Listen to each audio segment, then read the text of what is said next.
Class 10th chapter 8 introduction to trigonometry exercise 8.1 question number 6।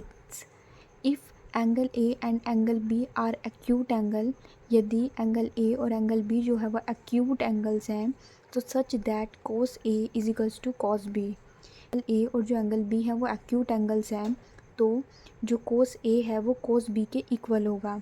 तो हमें ये शो करना है कि एंगल जो ए है वो इक्वल है एंगल बी के। तो जो चीज़ पहले में गिवन है वो लिख लेते हैं। हमारे पास गिवन है कोस ए जो है वो कोस बी के इक्वल है। अब हमें हमें प्रूफ क्या करना है, टू प्रूव एंगल जो ए है वो एंगल बी के इक्वल है। ठीक है, अब हम देखते हैं। यहाँ पर हमने राइट एंगल ट्राइंगल बनाया तो ये हमारे पास 90 डिग्री होता है, ये तो पता ही है। अब हम ये एक चीज़ चेक करते हैं इसमें, जैसे हमने प्रूफ लिखा, ठीक है, तो हमारे पास प्रूफ में क्या था, गिवन हमारे पास कोस ए जो है वो इक्वल है कोस बी के। तो यहाँ पर जो एंगल दिया है वो ए दिया है और जहाँ यहाँ पर दिया है वो बी दिया है।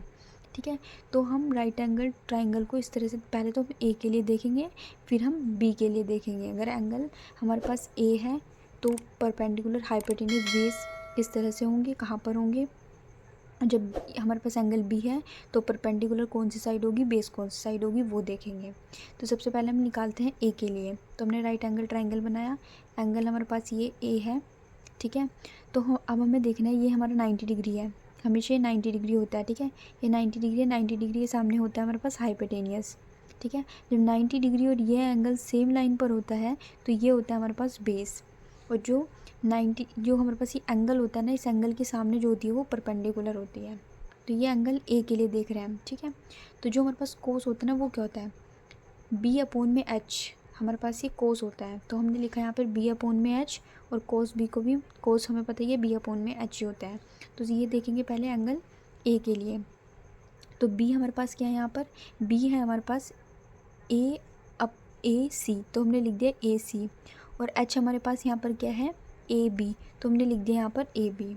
ठीक है, अब हमें देखना है एंगल बी। अब हमने इसको माना, ठीक है, ये हमारे पास एंगल है एंगल बी। ठीक है, तो हम देखेंगे जो ये होता है ये 90 डिग्री होता है, 90 डिग्री के सामने हाइपोटेनियस होता है। जब ये दोनों 90 डिग्री और ये एंगल सेम लाइन पर होते हैं वो हमारा बेस होता है। और इस एंगल के जो सामने होता है वो हमारे पास, जो इस एंगल के सामने लाइन होती है वो होती है परपेंडिकुलर वाली लाइन। तो ये बी अपॉन में एच है। अब इस एंगल के अकॉर्डिंग हमारे पास बी कौन सा होगा, बी सी, ये हमारे पास बी सी। और इस एंगल के अकॉर्डिंग हमारे पास हाइपोटेनियस क्या होगा, ए बी, तो हमने लिख दिया ए बी। तो अब हमने क्या किया, जब ये हमारे पास इक्वल्स टू साइन होता है तो ये नीचे नीचे अगर सेम होते हैं तो ये कट हो जाते हैं। तो ए बी से ए बी हमने इसको कट कर दिया। ठीक है, तो हमारे पास क्या बचा, A C is equals to B C, तो ये हमने लिख दिया यहाँ पर। ठीक है, अब हम देखते हैं जब भी हमारे पास टू साइड्स, ये वाली साइड, क्योंकि उसने बोल दिया A C is equals to B C, तो ए सी का मतलब ये वाली ए सी और बी सी मतलब ये वाली बी सी। ठीक है, जब हमारे पास दो लाइनें इक्वल होती हैं तो उनके जो एंगल्स होते हैं ना वो भी, मतलब ये वाली लाइन के सामने ये वाला एंगल है और इस वाली लाइन के सामने ये वाला एंगल है। तो जब हमारे पास लाइन इक्वल होती हैं तो हमारे पास जो उनके एंगल्स होते हैं ना, अपोजिट एंगल्स होते हैं, वो भी इक्वल होते हैं। तो यही बोल रखा, जैसे ए सी लाइन है, इसके सामने कौन सा एंगल है, एंगल बी, तो हमने एंगल बी लिख दिया। और जो बी सी लाइन है, ये रही बी सी लाइन, इसके सामने कौन से वाला एंगल है, एंगल ए। ठीक है, तो उसको ऐसे करके भी लिख सकते हैं, एंगल ए इधर लिख सकते हैं, एंगल बी इधर लिख सकते हैं, उससे कोई फ़र्क नहीं पड़ता। तो हम ये बोल सकते हैं जो अपोजिट एंगल्स होते हैं ना, जैसे अपोजिट साइड्स हैं ये, ठीक है, अपोजिट साइड्स के अपोजिट एंगल भी क्या होते हैं, इक्वल होते हैं। ये हमने प्रूव कर लिया है, जो एंगल ए है एंगल बी के इक्वल होगा।